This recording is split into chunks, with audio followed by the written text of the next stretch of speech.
Hey folks, JR here from the Bell of Lost Souls, and I'm talking with... Jim Zub. And we are very excited to get to do this interview. Jim, for our folks at the who might not be familiar with you, why don't you go ahead and introduce yourself? So my name is Jim Zub. I'm a writer, primarily in comic books, but over the last few years, I've also been doing some game writing as well. What's probably most relevant to you guys is I write the official Dungeons & Dragons comic series, and I also develop and one of the co-writers of the Young Adventurers Guides, bringing new people into the hobby of tabletop role-playing games, specifically through D&D. So. Yeah, and if you haven't checked out the Young Adventurers Guides yet, folks, you're definitely going to want to. These were some books that really kind of blew me away when we came across them. Thanks. I'm so glad that those they made a big impression on you, you know, and the response we've been getting from readers, the photos we get of kids clutching those books and playing with their parents or getting involved in the hobby has been huge. And not just kids as well. Like for us, it was really about trying to make a series of guides that anyone, could use as an entry point to kind of the precepts of role playing. So. Yeah. Can you talk to us a little bit about how that came about? Sure. So I've been doing the official D&D comics since 5th edition launched in 2014. And I think it was as I was working away on the comic book series. Now the comics are published by a company called IDW, and they have all kinds of different Hasbro licenses for comic publishing. So they do Transformers and My Little Pony and G.I. Joe, kind of just everything Hasbro related, in addition to other titles that they do. And so I started working on the D&D comics. I'm a lifelong gamer. We can get into that, afterwards as well. But I was working through IDW on the comic series, but my editor at IDW was not a role player. He was not a tabletop gamer. And so it just became easier and easier for me to start interfacing directly with the people at Wizards doing approvals when we were talking about story stuff or when we were developing, the comic series. And through that, I got to know quite a few people at the Wizards office.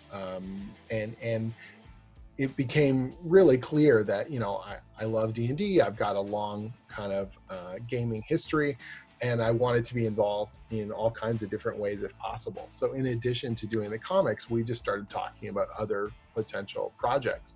Eventually, Adam Lee, who was involved with the approvals of the comics, he wanted me to come in and do what's called a story push. So one of the unique things that Wizards does is when they're developing major books and projects, they'll bring in outside people to provide extra input. They don't want to get too insular with their, inside people always doing the same things the same ways. Right. And so they bring in outside concept artists and they bring in outside writers to just sort of spice things up and change, brainstorm new things. What was the story push you were brought on to? Right. So I came in to do the book that now is called Descent into Avernus.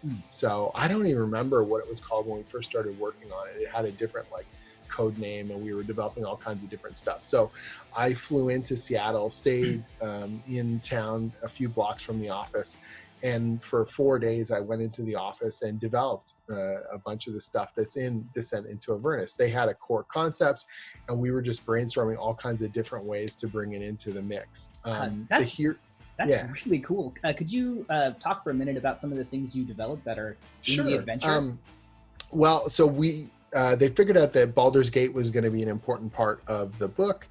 And the heroes that I write in the comic series are based in Baldur's Gate. So that was sort of a natural entry point. I'd done a ton of reading on Baldur's Gate, played the games. And so we were sort of developing bits that could work its way into Baldur's Gate or characters that could appear and sort of elements. But there was a lot that was being discussed about hell, about the planes of hell and how things work, and going into a little bit more depth in terms of conflicts and stories that can be told there that you could use as a jumping off point for other types of storytelling. Whether or not you were following the Descent into Avernus story through to its completion, you could run kind of crazy campaigns in that kind of Mad Max, the war machine stuff that they were putting together, those infernal war machines. So there was a lot of discussion around that stuff. One of the things I was asking was about the core concept of hell in the D&D kind of universe is that devils are trying to get souls, and that they're dealing in souls. And so one of the things I brought up during the brainstorming sessions was, well, what does that look like? Do you literally sign a piece of paper? How do they trade these things? Is there a market for this stuff? Like, what is the currency of souls look like? And that eventually, in the course of our discussions, became this concept of soul coins. And so it's weird to say, like, I came up with the concept of soul coins, but that was you. Yeah. So kind of pounding these souls into infernal metal. And one of the weirdest and coolest things, is that now that's a pretty big part of the adventure, and a pretty big part of things that happen in around the adventure. And that feels really cool. One of the most exciting things was actually when we did the D&D live event last year. I was there promoting Descent into Avernus, Rick and Morty versus D&D, the comic series, and the Young Adventurer's Guide. It was quite a plethora of stuff that I was working on. And they had these soul coins minted up for the event, and they were using them as a prop and all sorts of these things. And Adam comes over and hands me one of these things, and he goes, look, we made them. It's crazy, it's cool. It's a really exciting kind of thing. And even now, Beetle and Grimm's has done a deluxe set of Descent into Avernus, and they made a gigantic soul coin. Have you seen these things? I have. They're incredible. They're massive, and they're big too. So I've got one of those here in my office. Like, that's a really cool thing to have, to be a small part of the whole thing. Yeah. What made it extra special as well was that Max Dunbar, who's the artist on the current comic series, Infernal Tides, which is all about the same kind of storyline that's in Descent to Avernus. He was on the art end of things. So he did a concept push at the Wizards office at a different time, and he designed a bunch of this stuff as well. So us getting to work together on the comic, and then both work on Descent to Avernus with Adam and Richard and Shelley and everyone else on the team. It was just amazing. Yeah. And so, that book is so special to me, and kind of amazing just as a process. As someone who started playing D&D when they were 8 years old, to be in the office there and to be working on the books and to excitedly be involved in this is a real dream come true. So the reason why I bring up all of that is because we're at the office. I'm there for 4 days, and every night we're going out and we're grabbing dinner and we're chatting. We're chatting about gaming. We're chatting about the growth of D&D and the changing industry and the changing audience, all this kinds of stuff. And one of the things that comes up over one of these dinners, and probably multiple pints, was talking about how I got into D&D and the first time that I played, and being 8 years old, and my older brother being my original dungeon master, and D&D really being a bridge for us to get along, and the way that we communicated, and me gaining a lot of confidence and kind of lighting a creative fire inside of me to want to tell stories. And I've said this endless numbers of times, but I wouldn't be a writer without D&D. It made me want to build worlds and characters and entertain people. And so we started talking specifically about that idea of being that age and what compelled me about the Red Box set or the original Monster Manual, or what were these things that grabbed my attention. And it was a great conversation. It was amazing. So many months later, I want to say probably 8 or 9 months later, Adam contacts me and he says, we were talking to our reps at Random House about a new product that would be some kind of a touchstone for young new players to understand D&D and to get excited about it. And when we started talking about that age group and the types of qualities, I remembered that night we went out and you excitedly told me about what it was about D&D at that age that grabbed you. I would love to have you involved. Can you jump on a call with us? Maybe you can do some consulting or do a push on this kind of thing. It'd be really helpful to us.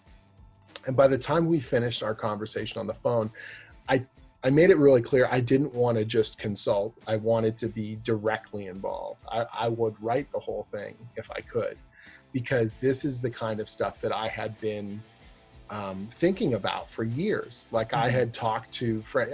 I love bringing new people into the hobby. I love introducing people to tabletop role-playing games because it's such a cool, collaborative, and creative thing to do. Like it's so much fun to get sit down at a table with your friends and engage them directly and make something together. You know what I mean? Playing a Absolutely. video game is incredibly fun, and watching a movie is great, or whatever. But that's all it's very passive. You're just letting entertainment kind of happen. And even video games where you're involved, there's still a limited number of options at your disposal. And I like those things, but D&D and role-playing games have just got so much more going on. And you get to know people, and you get to make great memories together and do really cool things. That's exactly it. There's that sort of magic of discovery as you all play together. You're like Right. discovering what's happening, which Yeah, is yeah. very much in the Young Adventurers guides, is that same kind of magic. Absolutely. And so for me, it's always been about how can I introduce the concept of role-playing to my friends or new people, and make them understand it as quickly as possible and excitedly as possible. And that's not going to be a rules discussion, and then it's not going to be in-depth, charts. It's going to be about imagination, and it's going to be about storytelling, and about giving you the power to make decisions, because that's what makes the medium very unique, right? Is Absolutely. that I say to you, what do you want to do? And then we figure out what happens because of it. And so this is something I've been doing for years, and excitedly, and particularly feel very passionate about. And now someone was literally saying to me, hey, what do you think about this? And I'm like, man, what do I not think about this? I've got so many different ideas. I really want to be involved as much as humanly possible. And so I ran from that conversation and quickly pounded out a proposal. And it was for something that we were calling the Young Adventurer's Guide, to Dungeons and Dragons. Mm-hmm. And it was going to be just this book that would try and encompass everything all in one book. And they sort of said to me, format wise, it's going to be this kind of trim size, this sort of font, these amount of words, and 100 pages or whatever. And as soon as I started working on it, I was like, this is impossible. You can't summarize this much information in a way that I think is going to work. Uh-huh. What if we did 2 books? And so the original concept was like, we'll break it into 2 books. We'll have like a hero book and a monster book, and that was sort of something we talked about for a little bit. Okay, that could be cool. Then you got 2 books, and that all makes sense. It's like, who are you and what are you up against? I mean, that's a pretty straightforward format, right? Yeah. And then as we started breaking it down further and further, and I realized, oh man, like, I don't know if this works. Magic is so big. Magic feels like it takes up so much space, and it's going to get this short shrift in a hero book, and it's not going to feel, because we want to really have a lot about the equipment, and we want to have a lot about the character classes and the role of the party and all this sort of stuff. And so I said, okay, let's do 3 books. We'll do a hero book, and we'll do like a magic book, and then we'll do a monster book. And they're like, yeah, that sounds really good. It's good. And then as we started developing it, we're like, but we got to talk about the places, like you're going places, the exploration and these locales, that delving is such an important part of this. Okay. It's 4 books. And so the idea just kept growing and growing as we excitedly were pouring our energy into it. A lot of it was Adam and I, but there were other people involved as well. Shelley Mazanoble was a big part of this as well. And I was constantly bouncing stuff off of my wife, who's also a big gamer. We met over role-playing games. Oh, that's fantastic. And she's a writer as well. And so we were talking about all kinds of different stuff and what we could do and how it could work. And that was sort of the initial proposal, was this, okay, we're going to have 4 books. And as soon as we put the proposal in, I thought, man, this is so big, and I don't know if they're going to go for it.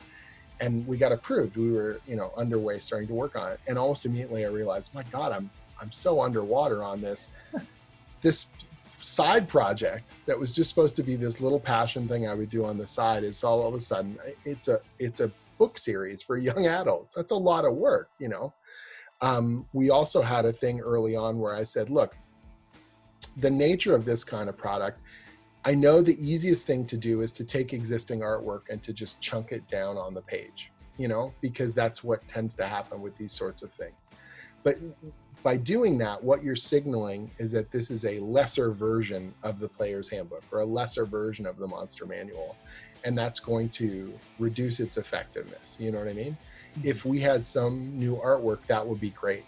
And as the proposal rolled through, and the growth of D&D in general, I think, they were looking at how big it's getting, they Random House and Wizards jumped in with both feet, and they said, what if we did all new artwork? And I was like, oh my God, that'd be amazing.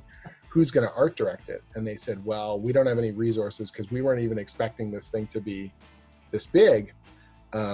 You've got a background in art and art directing. Do you want to do that? And I was like, I can do that. Oh man, now I'm even more underwater. So that's when we came back with this idea of having a couple co-writers get involved. Because as much as I would have loved to have written every word of this thing, it just wasn't going to. I had other commitments to the comic book projects that I'm doing. I actually teach here in Toronto as well. And I just thought, man, I want this thing to come out on time and not to lose my mind. So I've got two co-writers on the book, Stacey King, my wife, and Andrew Wheeler, who's actually another writer who's in my gaming group. And they both know how crazy I am and obsessive about this stuff and the kinds of things I've been doing to bring new people into the hobby for years. And so they kind of had a good tune on the voice for what I wanted to do. And then on top of that, they've come into the hobby at different times. So Stacey has been playing almost as long as I have, tabletop games. And then Andrew is much more recent. So he was able to bring, are we getting too much in the weeds? Is it too much inside kind of baseball here?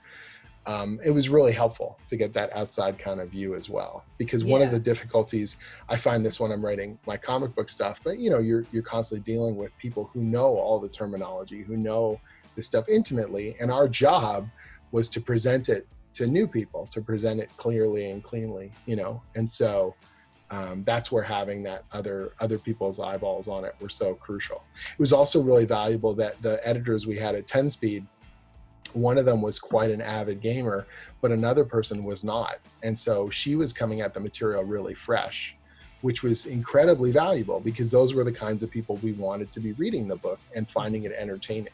You know what I mean? Absolutely. That was such a big part of what we were trying to do. So that's the germination of the project. Me like obsessively grabbing the steering wheel of this thing because it's something I've just really, really wanted to do for a long time. So. And now there are 5 books so far. Yeah.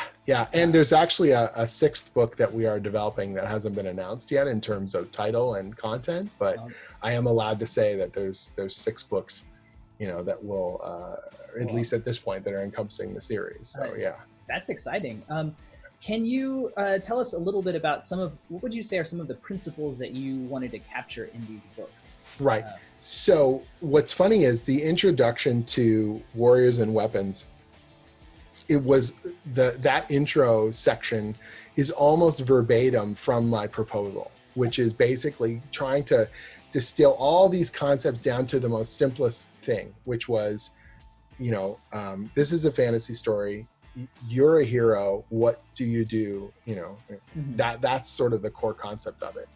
And so trying to break things down into your role in the story, who you are in terms of your potential, your race and your class, but also the story you want to tell and how you collaborate with others as part of that story. So part of that is the visual information, your powers and your abilities and all that stuff, the equipment, the things that you are carrying or the survival gear that you need to go on this quest. And then the idea of, going off to a place and engaging with it. And not necessarily assuming that all of those engagements are combat oriented, although the majority of them are going to be. D&D is this game of exploration and danger and all this stuff, but that there were other things to keep in mind as well. And that influenced a lot of how we wrote about adventuring and also how we chose creatures that are in the books, that not all the creatures were out to get you and not all the creatures are necessarily evil.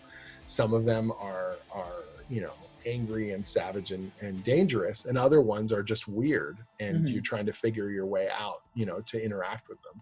And that was also part of why in the Monsters and Creatures book we have those encounters where we're having these little text portions to try and describe how they're used, how a creature encounter might come about.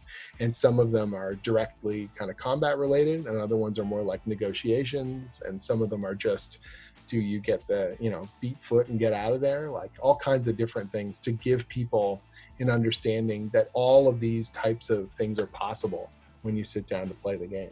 Yeah, I think one of the things those books succeeds incredibly well at is establishing this like sort of common ground, this like shared vocabulary for what you can do in D&D. Because I think it's easy for especially experienced players who've been playing since second or first edition or whatever to take everything for granted, because right, this is a fighter. They always swing weapons, sword and shield, or two-handed sword.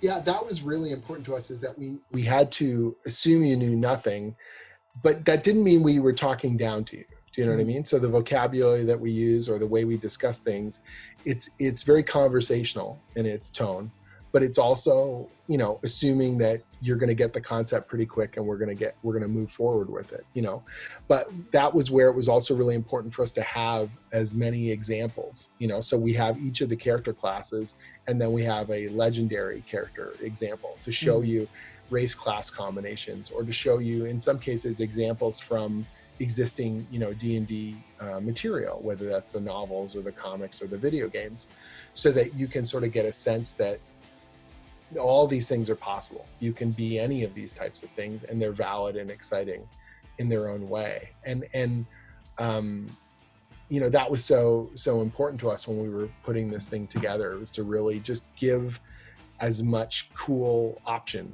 material to readers as possible. And understanding that a kid, like for me, and this was really getting back to, why I loved those books when I was a kid, I would pore over things like the Monster Manual, and I would obsess over pieces of artwork, and I would read up on the ecology of these creatures and where they were and what I wasn't reading about their hit dice or their what do they call it? Like their treasure, roll on this table, for number appearing and all this sort of stuff. That wasn't what excited me. What excited me was that cool piece of artwork, and then reading about how the creature attacked and what it did and the kinds of strategies it had. Those were the things that really stuck with me. And the same thing held true with the Player's Handbook and the Dungeon Master's Guide and all that stuff. I would pore over those books, and artwork really grabbed me because I was 8 years old. Right. Great art grabs me now still. And particularly evocative passages about adventuring or about engagement or about danger. Those were the kinds of things that grabbed me. And so what could we do to sort of break down this amazing feast of fantasy into like ingredients? What are the ingredients of a great D&D story? Well, it's going to be about you and your friends coming together, going on these cool adventures and engaging this material, and how many ways could we come at it from an angle that just kind of made sense. So here's an example. I didn't want to do alphabetical order for the monster book, because that is the way it's done in the Monster Manual, and it has a textbook quality to it. That's not a bad thing in any way, shape, or form for the function that it serves at the gaming table, right? I want to be able to look up that Minotaur is in the M section, and that all makes sense to me, right? Right. But for a kid coming at this, or someone from the outside, I don't want an encyclopedia. I want something evocative. And so my idea was, what if we dealt with it in terms of location? So we'll start underground, and we'll show a bunch of cool, creepy underground creatures. And then we'll move to the surface, and then we'll show you stuff in the forest and stuff in the hills and the mountains, graveyards, all kinds of stuff. And then at the end, we'll go up the mountains and then into the air. So we're finishing in the sky, which feels big and bold. And we're also ending with dragons, which is like, kind of feels climactic and exciting. Do you know what I mean? Rather than having dragons in the D section, which is, like less than a quarter of the way through the book, let's put those as a finishing kind of touch. Like, man, and here's the most cool thing about Dungeons and Dragons, so. And it created a thematic feel to it, so that now someone can look through and understand all this stuff can be found underground. You could find any of these things. If I wanted to tell a story, I could just concentrate my attention in this particular part of the book, and that felt like right to me. It felt like it just worked. The idea of the do's and don'ts, like the strategy little section, Oh yeah. because instead of just saying, here's what a creature is capable of as a series of abilities, I wanted to give you advice in a way that felt very conversational, and again, trying to think outside the box, that it's not just about, well, if you have more hit points and a higher attack bonus, you will probably defeat a goblin. Like that is, I want to talk about engagement. I want to talk about role playing. I want to talk about storytelling possibilities, right? How do these things act? How should you act? What can you do to try and mitigate some of the danger here, And that in itself stirs your imagination. That creates the potential for storytelling. You know what I mean? Yeah. And even the encounters do very much the same thing, because I don't want you to necessarily say this is the only way you're going to engage a frost giant, but I want you to think about a storytelling possibility that's not just like the old video game where it's a random encounter, the screen flashes and it goes frost giant and then just damage happens. Like I want this to be like evocative and interesting and engage your senses and give you tough choices, because I feel like those kinds of encounters are the ones that you remember at the gaming table more, and those are the ones that create storytelling, not just smashing numbers into each other. Yeah, right? not just rolling d20s until the hit points go down all the way. Sure. And I love combat stuff, and I love big juicy natural 20 kind of, Mm-hmm. I'm less of a miniatures guy. I like them. I think they're really cool, but I'm not like a strategist at the table checking line of sight around terrain or stuff like that. I'd rather, tell an evocative sort of story, theater of the mind kind of stuff for the most part.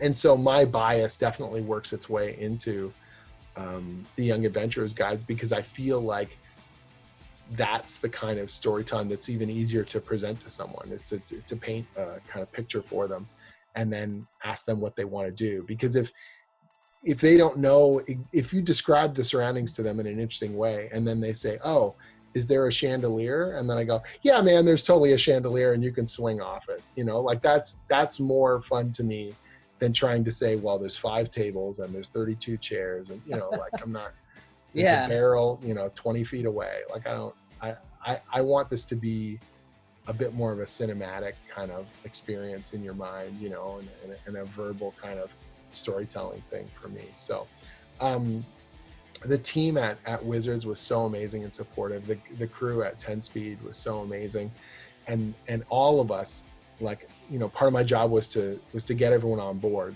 Someone like Adam, he's incredibly enthusiastic, and so I think we just like bulldozed them with our enthusiasm for what we wanted to do, and with so much momentum.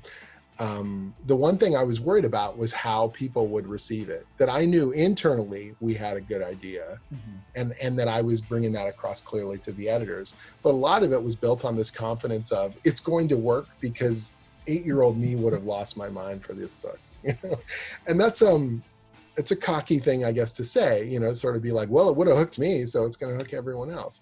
But I feel like there was something really intrinsic there to the way we were trying to present it in an exciting manner. And the one thing I didn't know for sure is whether or not the community would embrace them, that the D&D player base would dig it, and that parents would get it for their kids. That was the one thing I was like, if we can get it into the hands of the kids, I think we're okay. But that was the one thing I wasn't 100% sure about. So, and it seems like that's turned out to it's been incredible. Yeah, honestly. Librarians, book sellers, some of the book clubs, it's done incredibly well. When I go into a bookstore and it's either in the D&D section or it's in the kids book section, and they've got a pretty healthy amount of them on the shelves there. It's really heartwarming and amazing, and it's such a cool feeling, to get random tweets and messages from parents who are saying, my kids are at the gaming table with us and they've got their own books now, or the kids are reading out stuff from these profiles and I'm learning things about these creatures that I didn't know before, because they're just excitedly telling them, all about it, or coming up with character combinations or all kinds of amazing things. Yeah, they're doing really well. They're available in like 5 different languages currently, and there's Wow. more underway, which is really cool. So some of the translators who have worked on them have reached out to me and have sent me some of the new cover layouts with the titles in other languages and things. It's awesome. D&D has never been as big as it is now, and having this small kind of part to play in bringing new people into the hobby is really amazing. It's just an incredible experience. Yeah, you talked about loving to bring new people into the hobby. That's been a passion of yours for a while, it seems like, and I can tell, like you light up when you talk about it. You feel that excitement in the books. Big time. Yeah. What are some of the things you do to bring new people in, like at your table, or if you're playing with someone? So I think people get intimidated really quick. They see all kinds of stuff. If you're playing a board game, and I know there are really detailed and involved board games that take up huge amounts, hundreds of counters and all those things. But you think about your average person who isn't a tabletop gamer, right? Mm-hmm. They're used to whatever, Monopoly, boom, okay, I get the money, I got a die, I roll, I move one thing, and I get it. Like, they want to have real simple, straightforward understanding. And they look at a D&D game and they're like, there's tons of paper everywhere, there's multiple books, there's dice all over the place. In many cases, there's miniatures and a map, and there's the big DM screen. It looks like a production. There's a lot going on there, and they don't want to. They know that it's a game, and games have rules, right? And therefore, if they don't know the rules, they don't feel like they have a handle on what they're supposed to be doing. And I think that's the biggest barrier to sort of breach is you have to explain, you have to make it very clear. This is easy. Very easy, in fact, way more forgiving than most other games, right? Like, if you're playing baseball and you start running the wrong way around the bases, you're like, what the hell are you doing, right? Like, that's not how we play baseball or whatever. But D&D is so much more flexible than those things. It grows and changes with the players and with the age group and with the dungeon master, right? It's easy to do. You have an important part to play, and that important part to play does not involve mastering the rules. Do you know what I mean? That this is not about you memorizing tons of information. This is not homework. This is not difficult, and you're going to have a great time. So right off the bat, that's the stuff you need to make clear to people, and that they're not going to screw this up. They're not going to, do something wrong. What is most important is that they're engaged and paying attention because they want to, because they're having fun. That this is a story we're going to make together. This isn't about me telling you what to do. This isn't about other people telling you what to do. This is about all of us saying what we want to do and what is going to make for an interesting story. And one of the reasons why I love bringing new people into it is because, sort of the same way that Wizards brings people in to do the story push, you can easily get entrenched in your ideas of how D&D is supposed to work, or how a role-playing game is supposed to go, or what the optimal, interaction is like. Well, we're going to move to the next room and we're going to map it out. We're going to search for secret doors and we're going to look for traps and we're going to, and it can become pretty machine-like, and efficient. What I love about new players is that they have no preconceived notions on how the game's supposed to work, on how the story's supposed to go. And their ideas tend to generate a lot of excitement. So they won't just charge into battle against a group of goblins. They might try and parlay with them right from the get-go. They might try and give them some food. They might try and run away, or all these things that a seasoned player would statistically look and go, well, it's a first level adventure. That trap's not going to kill us. Mm-hmm. But this person doesn't know the statistical stuff. They just look and go, that looks dangerous. I don't know if we should go that way. And you're like, that is a very normal human response to a huge trap or a dangerous monster. That's kind of fun. You know what I mean? Yeah, it creates like a slightly messier but more a real feeling to the game. Absolutely. Yeah. And there's nothing quite like that person's first experience when you open up the floor to them and say, here's the setting, or here's the moment. what do you want to do? And they're like, well, I don't know. What should I do? And you go, no. It's not like that at all. You think about what's happening. Imagine this in your mind. And then you tell me what your character would do. Do you know what I mean? Well, I'm going to, whatever, grab a flag and a veil. And watching them go from coldly describing stuff to getting into character or putting on a voice or making a bold statement, and the excitement that bubbles up inside of them, that you can't bottle that, man. It's too good. It's too amazing. Spark. Yeah. Yeah. And it happens to everyone who gets it, who comes into the hobby and realizes the potential of it. And to do that with someone new on a constant basis is one of the most exciting things, because they're going to gain confidence very quickly. They're going to have a ton of fun. They're going to realize it's not difficult. All the things I said were true. I'm not joking or trying to hide from them any of the things. I want you to have a great time at the table, that there is no right way for this session to go tonight.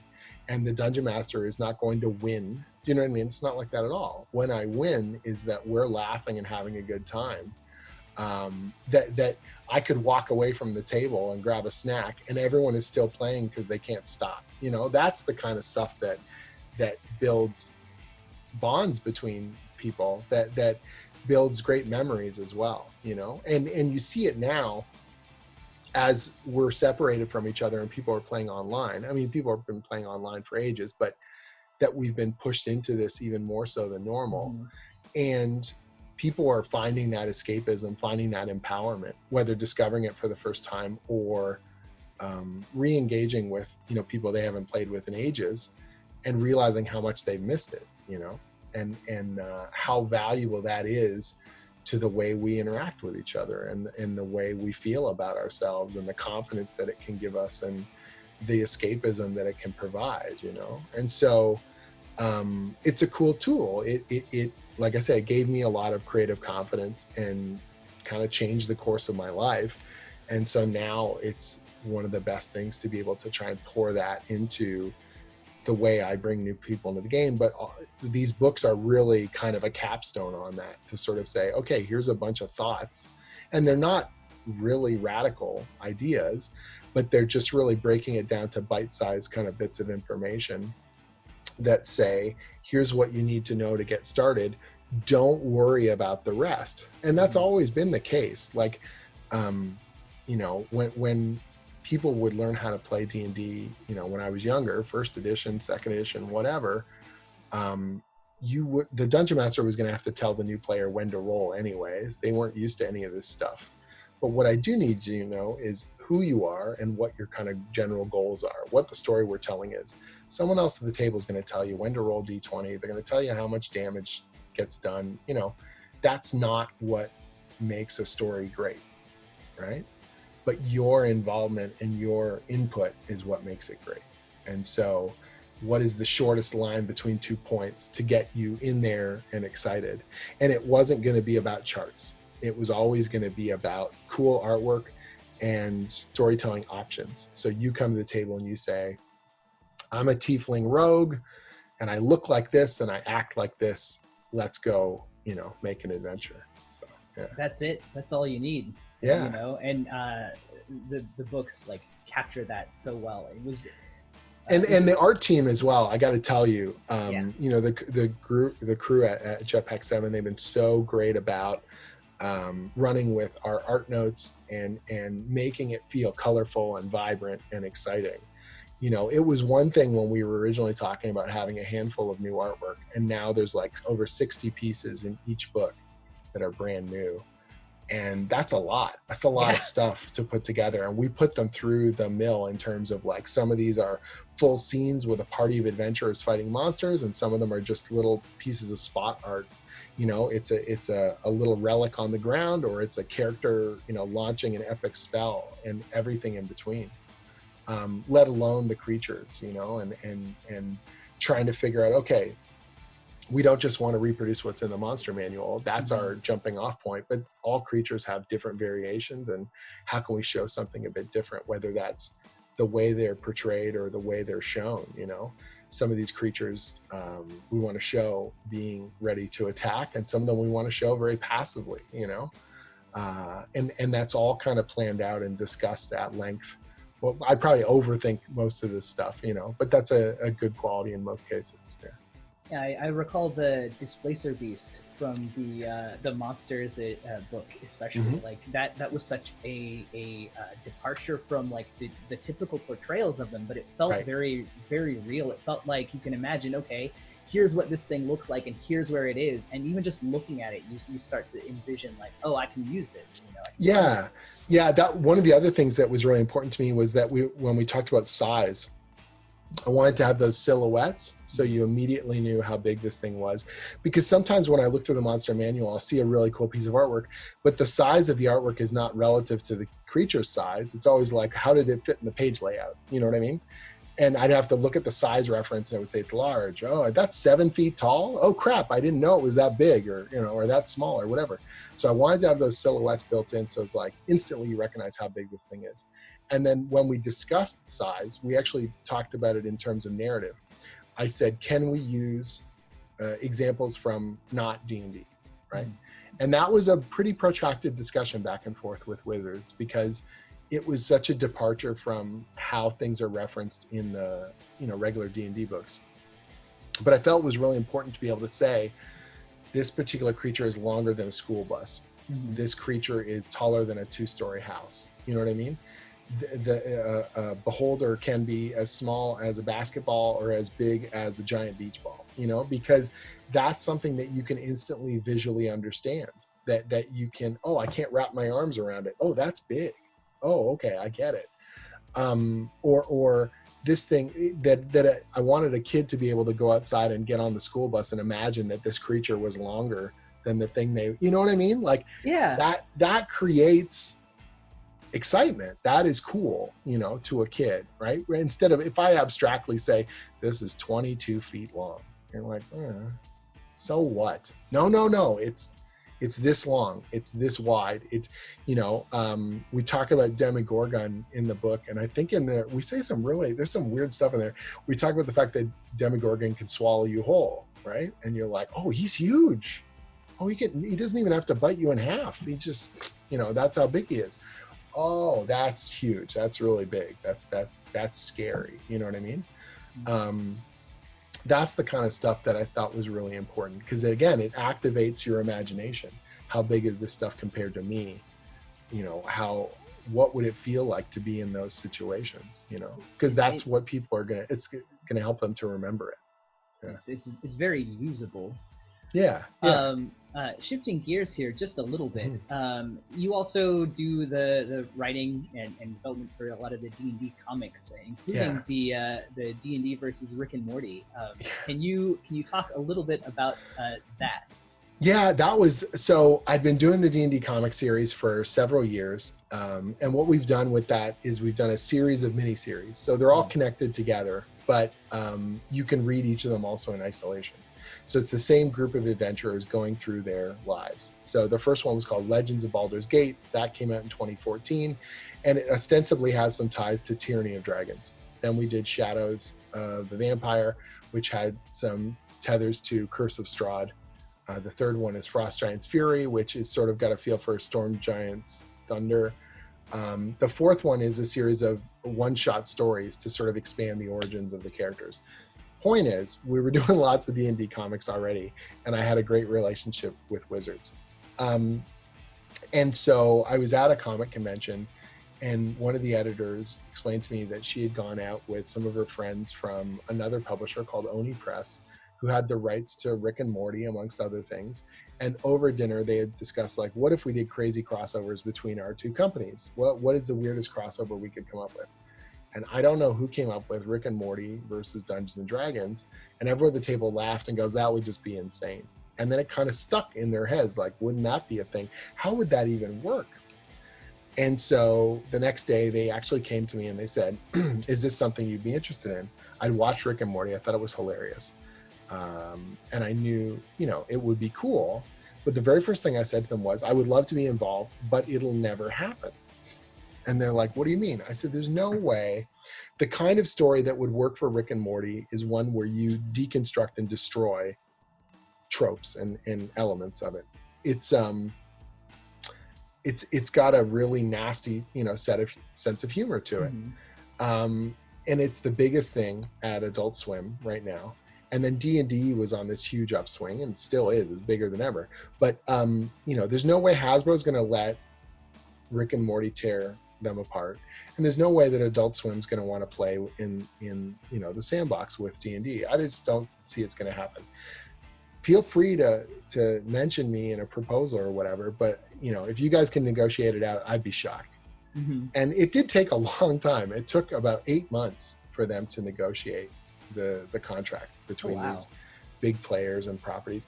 And in that time, someone at Oni Press thought about it would be great if Patrick Rothfuss was involved. So Pat is a award-winning, amazing novelist. He's got a deep love of Dungeons and Dragons and pop culture stuff, and so they reached out to him, and he sort of had a similar kind of thing. Yeah, I'd be interested in. Let me know if it actually comes about.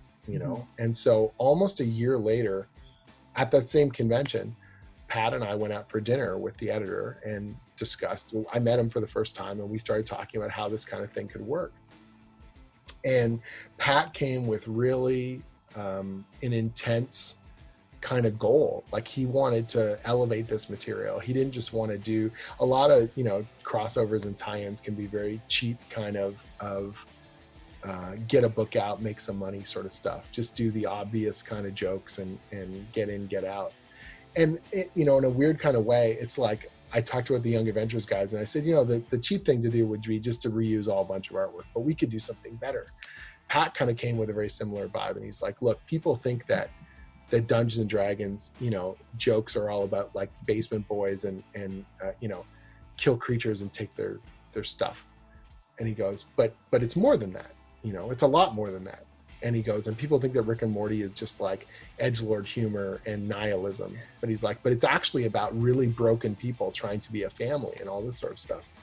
And as soon as he said that at the dinner table, I was like, yeah, we're gonna do just fine. Because you've got a real, you overthink this stuff the way I overthink this stuff. This is gonna work. We got this artist on board named Troy Little, and he is phenomenal. He's an Eisner winning cartoonist. He's just incredibly skilled at expressions, and he's like a chameleon. He can do different styles and has this real animated sensibility. Leonardo Ito, who does the colors on the story, is just phenomenal. He does this amazing atmospheric kind of stuff, makes it look like animation, but better because it still has this illustrative quality. And so we had this real dream team, lined up to do the book. And then we just kind of carved it out and went buck on the thing, and kind of kept waiting for either property to hold us back. Like, waited for Wizards to kind of go, okay, you've gone too far. Okay, this is too much. And same thing with Adult Swim, kind of waiting for them to be like, all right, this is getting a little out there. But they let us run pretty wild. Like, the number of edits we got on the scripts were quite minimal. And I've worked on a lot of different work for hire stuff with a lot of different properties, and they really let us go insane. We did this thing, I think it's Scorsese, he'll do this thing where when he's doing some of his movies, he'll put in more violence than he actually intends, because he knows that the ratings board will come back and ask for edits, and then he'll get the cut that he wants. So we would put in jokes that we thought we would never get away with, so that they would clearly focus on those, so we could keep the real precious stuff. And then they would let us get away with the more insane joke. And we were like, well, I guess we've got the keys to the kingdom now. This is wild stuff. It was an amazing project to do. People responded to it. But probably my favorite thing about that book was when it came out. When it was announced, people were like, what the hell is this?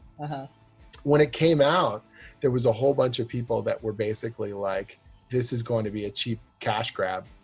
And then they bought it, like getting ready to be angry at it. Like, this is going to be crappy Rick and Morty, and this is going to be crappy D&D. And then being like, damn it, it's heartwarming and good and nihilistic and weird. Like, it feels like Rick and Morty. The dialogue's really, feels like Rick and Morty.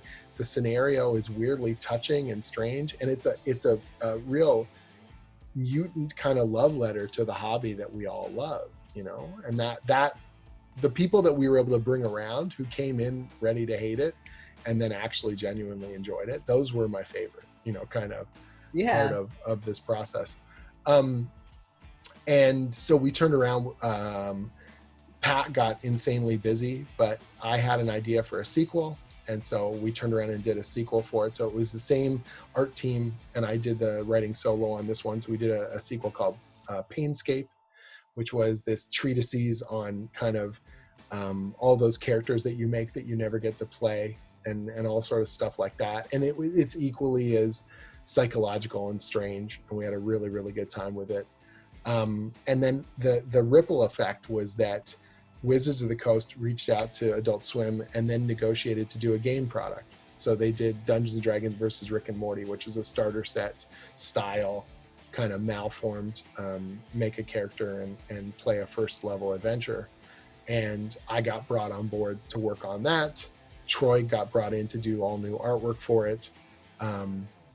Kate Welch and the rest of the team just were amazing. And again, kind of let us run buck wild, and all of us kind of poured ourselves into it and made this really misanthropic and very, very, very strange adventure. The rule book is where I probably contributed the most on the D&D versus Rick and Morty game product. I wrote easily over 10,000 words making fun of Dungeons and Dragons rules and got paid for it. And that makes no sense to me. Even to this day, that part of it made me laugh so much. I was writing the most just awful things about min-maxing and Rick's just totally wrong-headed way about how to adventure and what to ignore and what to do. And teaching... Just to contextualize real quick, in case viewers aren't familiar, the Rick and Morty D&D game product is full of annotations from Rick. So we took essentially the starter set rule book, and I just went through paragraph by paragraph and started tearing it open and saying, it says to do this, but no one actually does that, and much more nasty versions of that, where he's tearing apart character classes and races and spells and all sorts of stuff, and pointing out weird logic flaws in the game, and it was kind of cathartic and strange, to be able to do that. And again, there were whole sections of stuff that I wrote in there that I was 100% convinced they would never ever approve, because I thought, I'll write something insane, they'll take that out, and I'll keep this other little nugget. And almost all of it they left in there, which is insane to me.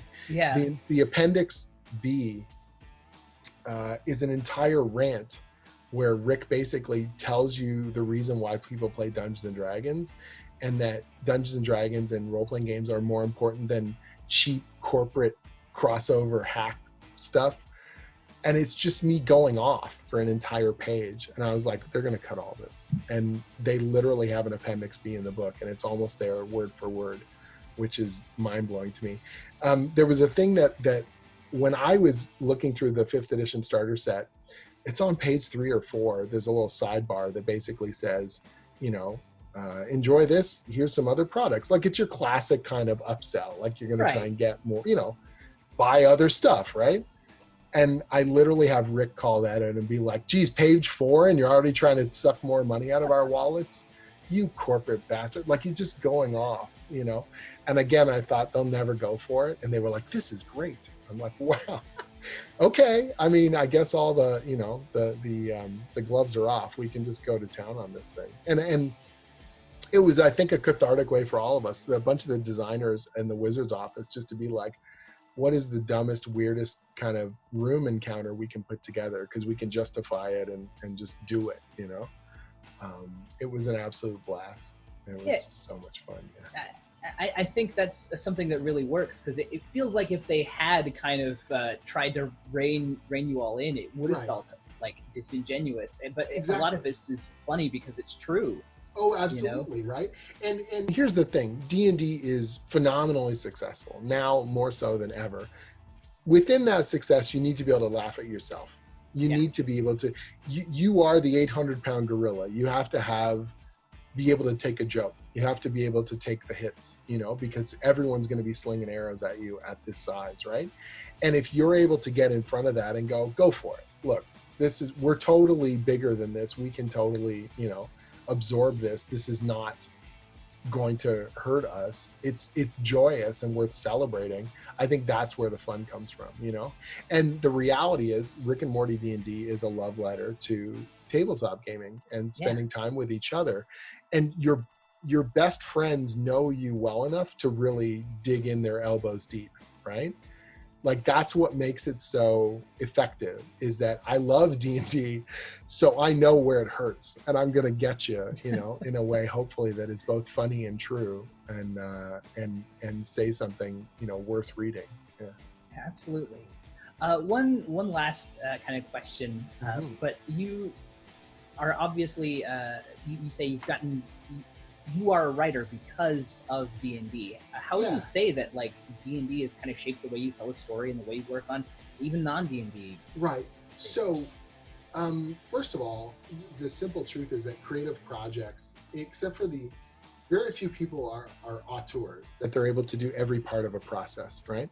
So in a comic book, you've got usually, you know, you might have a writer-artist, but most of the time you have multiple people working on different aspects of it: story development, editorial, drawing, coloring, lettering, marketing, all those things. That's a team, right? We're all pushing forward, trying to get to a goal. When you're at the table with your friends, you have a goal to be entertaining and to entertain. You know what I mean? To entertain yourselves. And that involves being cognizant of what's happening around you, being part of that group. And that doesn't mean that everyone always gets what they want, but it's about being aware and being able to communicate effectively with each other, right? The Dungeon Master has to communicate effectively all the time and constantly keep things up in the air and keep the balls, you know, moving. And so whether it's project management or storytelling or communication or marketing, my goal is to communicate effectively, to entertain, to engage people, right? And a lot of that came from D&D. It gave me a lot of confidence to speak my mind and to effectively sort of summarize what I want to do and why. You know, some of the best editors I've ever worked with, their job is not to sort of give to be the iron hand of the corporate structure. What they're there to do is to sort of motivate and to mobilize the creative people that they've hired for a particular job. You know, if I can convince them of something cool, then they fight for me all the way up the chain to help make it happen. Do you know what I mean?